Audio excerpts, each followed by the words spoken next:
Sí, vull explicar alguna cosa, si la veu em deixa, perquè també m'emociono.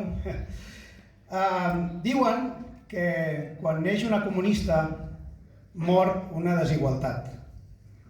Crec que en aquest cas la Mari Carme no va fer morir una desigualtat, sinó que en va fer morir diverses.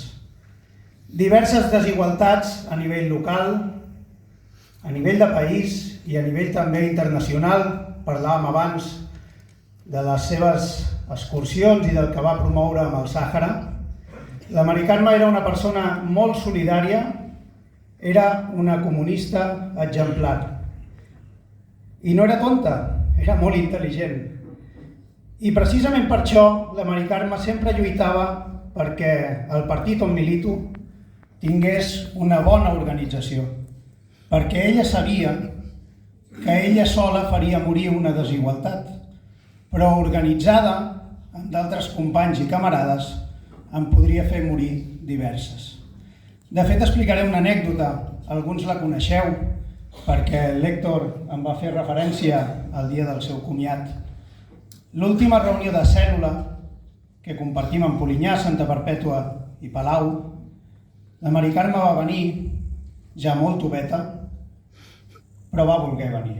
Vam fer una reunió, un retrobament, i parlàvem de les dificultats que teníem en aquell moment d'organitzar, que estàvem fluixos, que ens faltava musculatura, ens faltava força. I va sorgir l'esbojarrada idea de muntar un altre cop un xiringuito. Podia ser una calçotada, podia ser un xiringuito a la plaça de la Festa Major, podia ser les mil i una coses en les que la Mari Carme ha participat i organitzat. I dèiem, home, és que són poquets. I la Mari Carme ens deia, companys de Sant Benat, jo vinc i us ajudo. I el Roque deia, però com vols anar a ajudar si quasi no t'aguantes de peu?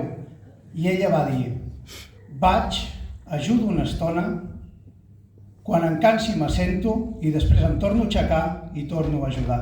Aquesta era la Mari Carme, amics i amigues, amb les seves idees claríssimes i sabent que això podia donar fruit a que el partit agafés musculatura i seguís lluitant per triturar desigualtats. Us deixo amb el Ricard, que té coses molt interessants a dins, que crec que ens il·lusionaran a tots i a totes, i amb el nostre secretari general de Comunistes de Catalunya, l'Héctor Sánchez. Moltes gràcies, salut i república!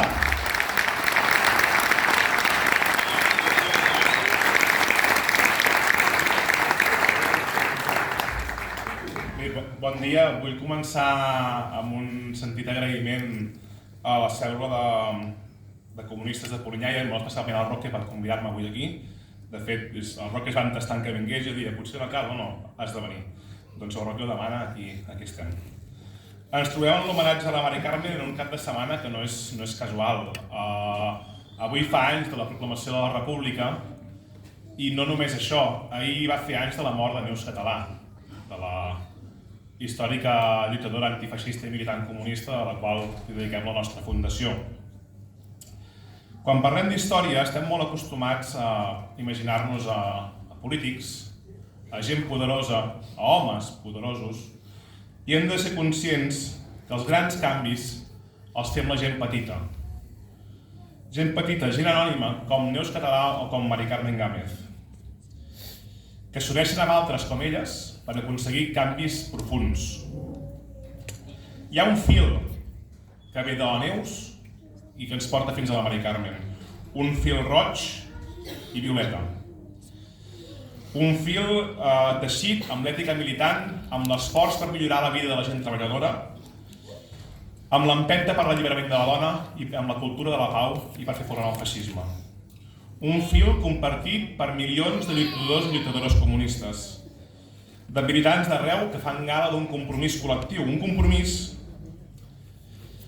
que es fa fort i que hem de prendre cadascun de nosaltres.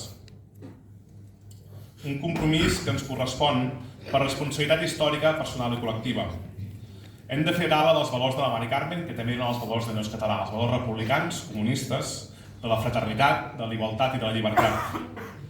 Hem de fer gala de la bandera de l'antifeixisme en un context que l'extrema dreta creix i creixerà i n'hem de ser conscients personal i col·lectivament per actuar en conseqüència.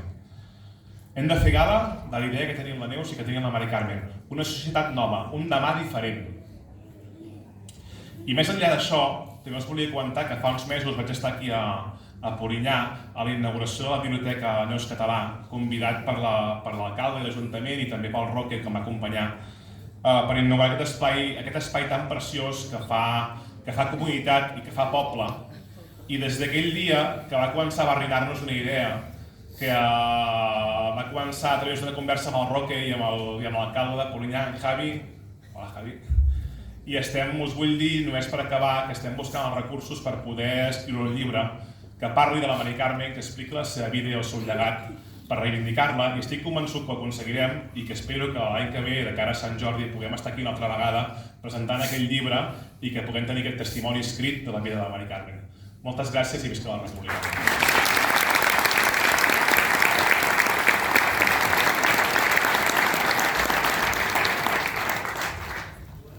Molt bon dia. Vull començar agraint-vos a tots i a totes les que heu vingut aquí avui a rendir homenatge a la Mari Carme. Agrair també als comunistes i les comunistes de Polinyà per impulsar aquest acte, però també a totes les persones que hi han participat, els músics, les persones que ho feu possible, les que heu preparat el pica-pica que farem ara a continuació, i molt especialment al Roque, per fer-me l'honor de demanar-me que parlés al comiat de la Mari Carme, per la teva actitud vital, per ser-hi sempre i també pel teu exemple.